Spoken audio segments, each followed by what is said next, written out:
இல்ல அவரு பாட்டுக்கு நம்ம மந்திரி சபையில இடம் வேணும், அது வேணும், இது வேணும்லாம் சொல்லிட்டு இருக்காரு. அது எப்படி சரியா வரும்? அதெல்லாம் சொல்லக்கூடாது. காங்கிரஸ்காரங்க யாருமே அவருக்கு வேலை செய்யல. அவர் தொகுதியில வேலை செஞ்சதெல்லாம் டிஎம்கே.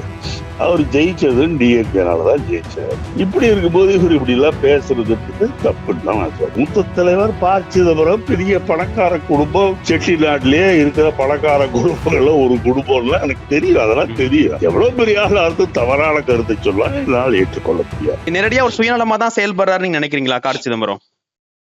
இல்ல அவரு பாட்டுக்கு நம்ம மந்திரி சபையில இடம் வேணும், அது வேணும், இது வேணும்லாம் சொல்லிட்டு இருக்காரு. அது எப்படி சரியா வரும்? அதெல்லாம் சொல்லக்கூடாது. நீங்க நம்மளுக்கு டிஎம்கேவுடைய அலைன்ஸ்ன்றது தேர்தலில் ஜெயிக்கணும்ன்றது மாத்திரம் கிடையாது. நாம மோடிய பாசிஸ்ட் சக்தியிலாம் நாம ஒழிக்கணும்ன்றதுதான் நம்ம மெயின் எய்ம். ஏன்னா மோடி இருந்தாலும் நாடு துண்டாகி போயிடும்.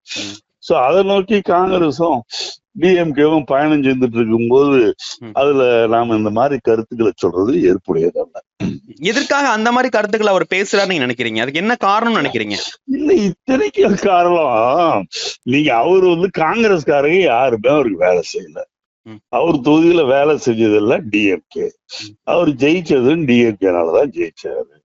இப்படி இருக்கும்போது இவர் இப்படி எல்லாம் பேசுறதுன்றது தப்புன்னு தான் நான் சொல்றேன். அவ்வளவுதான். இதே செல்வ பிறந்தையும் தமிழ்நாட்டுல காங்கிரஸ் ஆட்சி விரைவில் அமையும் அப்படிங்கிற மாதிரி தானே பேசுறாரு சார். இப்ப கூட்டணியில இருந்து ஒரு தடவை பேசிட்டு இப்ப அப்படி பேசுறது இல்லையே அவரு. இப்ப அப்படி பேசுறது இல்ல. முதல்ல ஒரு தடவை சொல்லாரு. அவர் பேசுற மீட்டிங்லயே நான் இருக்கும்போது நானும் அதுக்கு மறுப்பு சொன்னேன். அவரு இப்ப அது மாதிரி பேசுறது இல்ல எனக்கு தெரிஞ்சு. நீங்க ஒரு மூத்த தலைவர், ஏற்கனவே காங்கிரஸ் கமிட்டி தலைவராகவும் இருந்திருக்கீங்க. இப்ப இவங்க 2 பேருக்கும் நீங்க சொல்ல வரக்கூடிய கருத்து என்ன சார்? எப்படி பேசணும், எப்படி நடந்துக்கணும் நீங்க சொல்றீங்க ஒரு அறிவுறுத்தலாம்? இல்ல இப்ப என்ன பொறுத்த வரைக்கும் இந்தியா கூட்டணியில காங்கிரஸும் டிஎம்கேவும் முக்கியமான அங்கங்கள். இன்னைக்கு நம்ம தமிழ்நாட்டுல இருந்து 40 எம்பிகளை கொடுத்துருக்கோம்னு சொல்லலாம். அது மெயின்லி டியூ டு டிஎம்கே. காங்கிரஸுக்கும் அதுல பங்கு, அது வேற விஷயம். ஆனா அது டிஎம்கே உடைய ஆதரவு இருந்ததுனாலதான் நம்ம 40 ஜெயிக்க முடிஞ்சது.